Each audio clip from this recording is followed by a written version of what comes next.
Netanyahu কি বেঁচে আছেন? নেতানিয়াহুকে সরাসরি দেখতে চাইছেন, সেই সুযোগটা তাদেরকে দেয়া হচ্ছে না। তাহলে যুদ্ধ নতুন মোড় নিল। ইরানের মিসাইল একসাথে সরাসরি আঘাত হানলো 5টি দেশের জ্বালানি স্থাপনায়। কয়েকটা মৌলিক প্রশ্ন তাহলে করতেই হচ্ছে। ইসরায়েল যেহেতু হামলা করেছে, ওদের উপরেই তো প্রতিশোধ নিতে পারতো ইরান। সেটা না করে মধ্যপ্রাচ্যের অন্যান্য দেশগুলোকে কেন টার্গেট করা হলো? একসাথে এতগুলো দেশের জ্বালানি স্থাপনায় হামলা বিশ্বকে কতটা সংকটে ফেলতে পারে এবং আমাদের দেশের উপরে বা কি প্রভাব পড়তে পারে? আমরা উত্তর খোঁজার চেষ্টা করব। আমাদের সঙ্গে আছেন এই মুহূর্তে নিরাপত্তা বিশ্লেষক অবসরপ্রাপ্ত কর্নেল মোহাম্মদ জগলুল আহসান এবং আছেন ইরান বিষয়ক গবেষক সিরাজুল ইসলাম। আপনাদের দুজনকে ধন্যবাদ জানাচ্ছি, কৃতজ্ঞতা জানাচ্ছি আমাকে সময়টা দেওয়ার জন্য। এবং সিরাজুল ইসলাম, আপনাকে দিয়ে আলাপটা শুরু করতে চাই। একদম সামাজিক যোগাযোগ মাধ্যমে সাধারণ মানুষেরই এটা জানতে চাওয়া যে ইসরায়েল যুক্তরাষ্ট্র যেখানে ঘোষণা দিয়ে ইরানের শীর্ষ নেতাদেরকে আসলে হত্যা করছে, সেই খবরগুলো আমরা দেখতে পাচ্ছি, সেখানে ইরান ওদের উপরে শক্ত কোনো জবাব না দিয়ে কিংবা সেই জবাবের কথাটা আমরা হয়তো জানতেও পারছি না, কিন্তু দিন শেষে আমরা দেখতে পেলাম মধ্যপ্রাচ্যের অন্যান্য দেশগুলোর ওপরে তাদের যে জ্বালানি স্থাপনা সেখানে ইরান হামলা করে বসলো। মানে এটা কেন করলো? মধ্যপ্রাচ্যের দেশগুলো তো রীতিমতো খেপে গেল ইরানের ওপরে।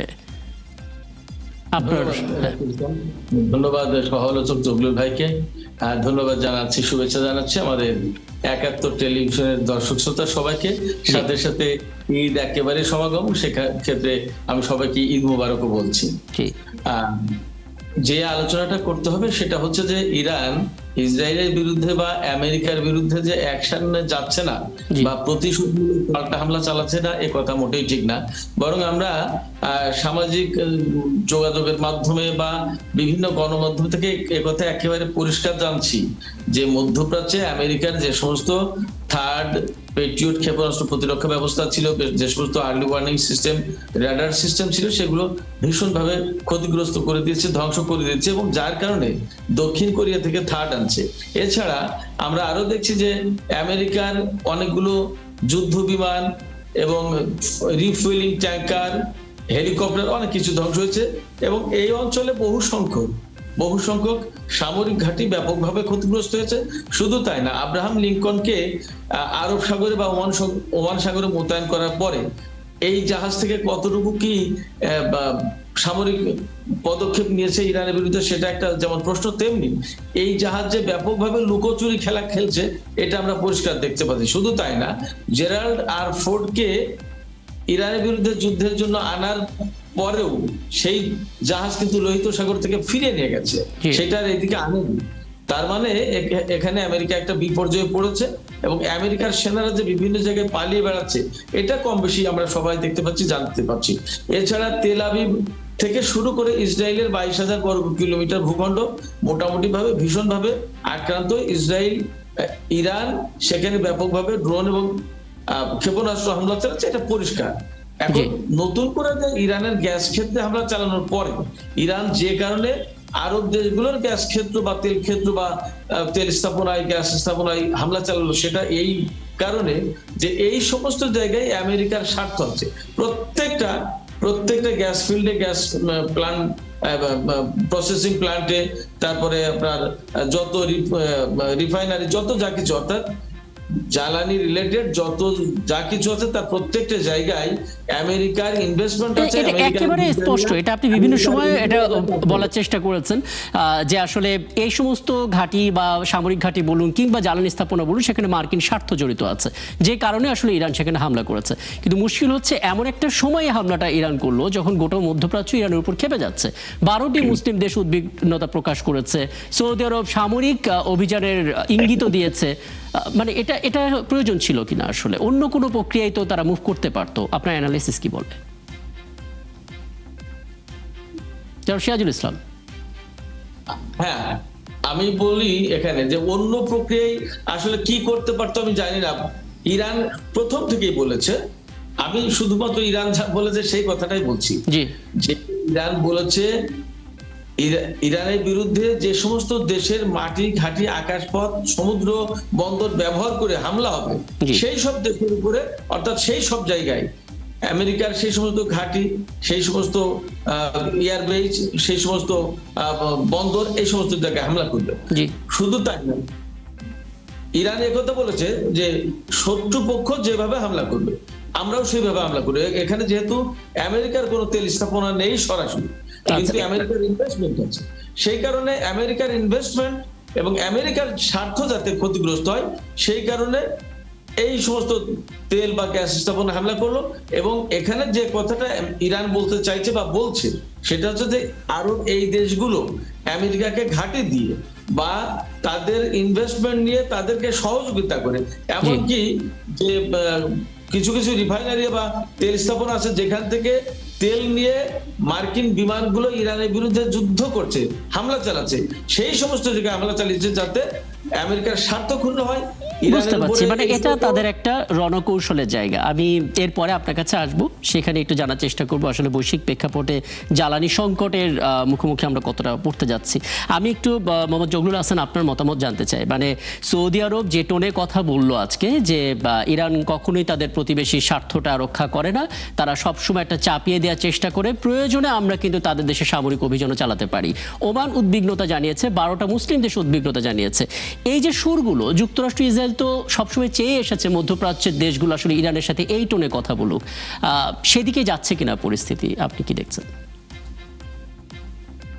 ধন্যবাদ আপনাকে এবং ৭১ টিভির দর্শককে এবং আমার সহবক্তা সিরাজুল ভাইকে। তো যে প্রশ্নটা করলেন, ইরান যে যুদ্ধে জড়িয়েছে এখানে এবং তার যে যুদ্ধের কৌশল, সেটা হচ্ছে মিডল ইস্টের অন্যান্য দেশে যে ইউএস যে বেসগুলো আছে বা ইউএস বিভিন্ন স্ট্র্যাটেজিক পয়েন্ট বা জিও স্ট্র্যাটেজিক পয়েন্টগুলো আছে সেগুলোতে সে আঘাত করছে এবং পার্শ্ববর্তী দেশগুলোর বিভিন্ন আপনার যে তেল শোধনাগার বা রিফাইনারি আছে সেগুলোতে করছে। তো এখন সৌদি আরব যে হুমকিটা দিয়েছে বা শক্ত ভাষায় যে কথা বলেছে, এখানে খুব বেশি যে শঙ্কিত হওয়ার কিছু আছে বলে আমি মনে করি না। কারণ এই 12টা মুসলিম দেশের যে সম্মেলন হয়েছে বা রিলিজিয়াস সেন্টিমেন্ট বা রিলিজিয়াস আইডিওলজি বেস যে একটা ফোরাম হয়েছে, এরা যে শুধু রিলিজিয়াস কারণে বা তাদের কিন্তু আবার ধরেন যে বিভিন্ন ডিপ্লোম্যাটিক এবং ইকোনমিক টাইজ আছে বিভিন্ন দেশের সাথে বিভিন্নভাবে তাদের নিজস্ব স্বার্থ অনুযায়ী, সেই স্বার্থগুলো কিন্তু আবার এক না। ধর্মীয়ভাবে একটা ফোরাম হয়তো বা তারা আজকে করেছে, বাট সৌদি আরব অ্যাটাক করলেই যে অন্যান্য মুসলিম দেশ ইরানকে অ্যাটাক করবে সেরকম ভাবার কোনো কারণ নেই। তো এটা দিয়েছে যেহেতু এখানে যুদ্ধ হচ্ছে, যুদ্ধ হওয়ার সময় একটা ডিপ্লোম্যাটিক বা আন্তর্জাতিক ভাবে একটা সতর্কীকরণ সংখ্যা বা একটা উদ্বেগ প্রকাশ করার ব্যাপার রয়ে গেছে, সে তাকে হুমকি দিতেই পারে। কিন্তু তাই বলে যে সৌদি আরব ইরানে অ্যাটাক করবে বা তার সাথে 12টা দেশ সম্মিলিতভাবে অ্যাটাক করবে এমনটা হবে না, আলাদা আলাদা স্বার্থ রয়েছে। সেক্ষেত্রে ছোট করে একটু বলবেন, মানে যেহেতু হ্যাঁ মানে সেটা হলে তারা ইসরায়েলকে অ্যাটাক করতে পারতো। বুঝতে পারছি। আপনি এখানে তাহলে এটা কি একটু যুক্ত করবেন, মানে বৈশ্বিক প্রেক্ষাপটে একটা বড় ধরনের জ্বালানি সংকটের মধ্যে কি আমরা যেতে যাচ্ছি বা সেরকম সম্ভাবনা আপনি টের পাচ্ছেন? ডেফিনেটলি এটা যদি দীর্ঘায়িত হয়, যেহেতু মিডল ইস্ট জ্বালানি সমৃদ্ধ এলাকা এবং বিশ্বের এখনো মানে প্রধানতম জ্বালানি ইউরেনিয়াম এখনো 1 নম্বর জ্বালানিতে রিচ করেনি। আমাদের যত শিল্প কারখানা, যানবাহন, পরিবহন সব বলেন সব এই তেলের উপর নির্ভরশীল। আর মিডল ইস্ট যেহেতু এই তেল সমৃদ্ধ এলাকা এবং এখান থেকে বিশ্বের বিভিন্ন জায়গায় তেল যায়, তো এই কারণে এখানে যখন যুদ্ধ হবে তখন এই পরিশোধন বলেন, পরিবহন বলেন, সবকিছু এফেক্টেড হবে। আর হরমুজ প্রণালী দিয়ে যেহেতু বিগ অ্যামাউন্ট অফ অয়েল বিভিন্ন মহাদেশে যায়, তো সেক্ষেত্রে তো এটা অবশ্যই দীর্ঘমেয়াদী হলে প্রভাব পড়বে। এটা তো মানে সহজেই, তার মানে যে ঘটনাটা ঘটলো সেটার পরবর্তীতে যদি রিকভারিং এ দেরি হয়, সেই হিসেবে তখন আপনি বলছেন যে বড় ধরনের জটিলতায় পড়তে পারি আমরা। অবশ্যই এখনো ইমিডিয়েটলি তো একটা ক্রাইসিস হচ্ছে আমাদের দেশের তেলের, মানে ক্রাইসিস ক্রিয়েটেড হোক বা অরিজিনাল হোক। কারণ আপনি ইন্টারন্যাশনালি যদি আপনি সেই সাপ্লাইটা না আসে, আবার ডোমেস্টিক ক্ষেত্রেও কিন্তু কিছু কিছু নেটওয়ার্ক বা নেক্সাস আছে, তারা আবার এই পরিস্থিতিকে এক্সপ্লয়েট করার চেষ্টা করবে এবং কৃত্রিম সংকট তৈরি করার চেষ্টা করবে। তো দুই দিক দিয়ে এটা হবে। একটা হবে যে মানে বাহ্যিক দিক দিয়ে যেটা হচ্ছে যে সাপ্লাই এবং শোধন পরিশোধনের মাত্রা কমে যাওয়ায় সাপ্লাই যদি এফেক্টেড হয়, আর একটা হচ্ছে ইন্টারনাল সিচুয়েশন এক্সপ্লয়েট করে যদি কোনো মানে গ্রুপ যদি ফায়দা লুটার চেষ্টা করে, তাহলে দুই দিক দিয়ে এটা এফেক্টেড বুঝতে পারছি। তার মানে সংকট একটা হয়েছে, সেটা ঠিক হয়ে যেতে পারতো, কিন্তু মাঝখান থেকে তৃতীয় পক্ষ যদি সুযোগ নেওয়ার চেষ্টা করে সেক্ষেত্রে ভোগান্তিটা বাড়তে পারে। আমি কয়েকটি বিষয় জনাব সিরাজুল ইসলাম আপনার কাছে জানতে চাই। জ্বালানি ইস্যুতে তো আসবো, তবে তার আগে ছোট করে একটা বিষয় একটু স্পষ্ট হতে চাই। আমরা নেতানিয়াহুর একটা বক্তব্য গত পরশুদিন শুনতে পাচ্ছিলাম। তিনি বলছিলেন আগামী শুক্রবারটা ইরানিরা সাধারণ জনগণ যেন নওরোজ উদযাপন করে এভাবে যে তারা যেন ঘর থেকে বাইরে বেরিয়ে আসে, কোনো ভয় নেই তাদের, উপর থেকে আমরা দেখছি। কিছুক্ষণ পরে জানা গেল সেই সময় নেতানিয়াহুর কলারের একটা দেখা যাচ্ছে আর একটা দেখা যাচ্ছে না, তার মানে ওটা একটা ডিফেক্ট ভিডিও বলা হচ্ছে। এবং আজকে আমরা জানতে পারলাম যে সাধারণ মানুষ ইসরায়েলে তারা আসলে নেতানিয়াহুকে সরাসরি দেখতে চাইছেন, সেই সুযোগটা তাদেরকে দেয়া হচ্ছে না। নেতানিয়াহু কি বেঁচে আছেন? ধন্যবাদ আপনাকে, খুবই গুরুত্বপূর্ণ একটা বিষয় আপনি তুলেছেন। এই যে নেতানিয়াহুকে নিখোঁজ অবস্থায় যে চিন্তা করা হচ্ছে, কথা হচ্ছে, নানা রকমের খবর বের হচ্ছে, নানা রকমের সংশয় দ্বন্দ্ব সৃষ্টি হয়েছে, এই বিষয়গুলো আসলে ক্লিয়ার করার জন্য নেতানিয়াহুকে নিয়ে নানা রকমের ভিডিও টিডিও আপলোড করা হচ্ছে, তাকে আঙুল দেখাতে হচ্ছে তিনি বেঁচে আছেন ইত্যাদি ইত্যাদি। আসলে বাস্তবতা হয়েছে কি, যে এমনও খবর ভেতর থেকে পাওয়া যাচ্ছে যে ইসরায়েলের যে উপপ্রধানমন্ত্রী তাকে নাকি ভারপ্রাপ্ত প্রধানমন্ত্রী করা হয়েছে অলরেডি, এবং নেতানিয়াহু মারা গেছে। এবং নেতানিয়াহু যে মারা গেছে, মারা যদি না যেত তাহলে তো উনি পরিষ্কার সরাসরি সামনে আসতেন। এবং এই যে শার্টের কলার একটা দেখা যাচ্ছে, আঙুল একবার 6টা দেখা যাচ্ছে, কফি খাচ্ছে, কফি কমছে না কাপ থেকে, নানা রকমের এই মানে মস্করা খেলতামাশা, এগুলো করার তো কোনো মানে নেই। সরাসরি তিনি যদি আসতেন তাতে সমস্যাটা কোথায়? এমন তো না যে তিনি একেবারে আসলেই মারা পড়ে যাচ্ছেন, ব্যাপারটা তো এমন না। তো সেক্ষেত্রে মোটামুটি ভাবে বিভিন্ন আকার ইঙ্গিত থেকে, লক্ষণ থেকে, আমরা সিমটম থেকে আমরা দেখতে পাচ্ছি, বুঝতে পারছি যে নেতানিয়াহু সম্ভবত মারাই গেছেন। এটা মোটামুটি এখনো সম্ভবত বলছি এই কারণে যেহেতু আনুষ্ঠানিকভাবে ঘোষণা হয়নি, কিন্তু মারা গেছে। তাতে এইটা নিয়ে মনে হয় না যে আর খুব বেশি একটা সংশয়ের কিছু আছে। আচ্ছা, মানে আমরা দেখতে পেলাম খার্গে হামলার কথা তার পক্ষ থেকে এসেছে, তারপর খার্গে হামলা হলো। আমরা দেখলাম বাসিজ প্রধান তার উপরে হামলা হবে সেই ইঙ্গিত দেওয়া হয়েছিল এবং সেটা হলো, তিনি মারা গেলেন। আমরা এরও আগে লারিজানির ক্ষেত্রেও দেখলাম যে একটা থ্রেড এসেছিল, তারপর তিনি মারা গেলেন। মানে ইরানের কি শাসন ব্যবস্থার পরিবর্তন হচ্ছে? মানে এটা আসলে তাদের দেশে যে সবচেয়ে বড় সক্ষমতা জায়গা জ্বালানি, সেটার জন্য খুবই গুরুত্বপূর্ণ তাদের এই শাসনের থাকাটা আসলে। না, এই যে ইরানের যে সমস্ত নেতাকে বা কর্মকর্তাকে, বিজ্ঞানীকে বিভিন্ন সময় বিভিন্ন ভাবে হত্যা করা হয়েছে, এই সমস্ত হত্যাকাণ্ডের ফলে ইরানের শাসন ব্যবস্থায় পরিবর্তন ঘটবে এমনটা ভাবার কোনো কারণ নেই, সুযোগ নেই। বরং ইরানের শাসন ব্যবস্থাটা এতটাই পোক্ত এবং সেটা এত বেশি জনসম্পৃক্ত শাসন ব্যবস্থা, এবং জনগণের সম্পৃক্ততা এত বেশি, প্রত্যেকটা নির্বাচনে, প্রেসিডেন্সিয়াল ইলেকশনে, সংসদ নির্বাচনে, স্থানীয় নির্বাচনে, মেয়র ইলেকশনে, আমি নিজে যেহেতু ইরানে ছিলাম, আমি এই সমস্ত নির্বাচনগুলো দেখেছি, প্রচুর জনসম্পৃক্ততা। সেক্ষেত্রে একজন নেতা, দুইজন নেতা, 5জন নেতাকে হত্যা করার ফলে যে ইরানের সরাসরি সরকারের পরিবর্তন হবে বা ক্ষমতার পরিবর্তন হবে এমনটা ভাবার আসলে কোনো কারণ নেই। আচ্ছা, আমার হাতে সময় যেহেতু কম, একেবারে সবশেষ প্রশ্নটা একটু জেনে নিতে চাই জনাব জহুরুল হাসান। বলা যেতে পারে এটাই আজকে আলোচনার মূল বিষয়। যেহেতু যুদ্ধ চলছে এবং মধ্যপ্রাচ্যের 4টি দেশের তেল স্থাপনায়, জ্বালানি স্থাপনায় হামলাটা হলো, আমরা বাংলাদেশিরা আমাদের জ্বালানি নিরাপত্তা নিয়ে কতটা মনোযোগ, কতটা বিশেষ পদক্ষেপ আমরা নিতে পারি, কোন কোন জায়গাতে আসলে কাজ করার প্রয়োজন রয়েছে এই প্রেক্ষাপটে?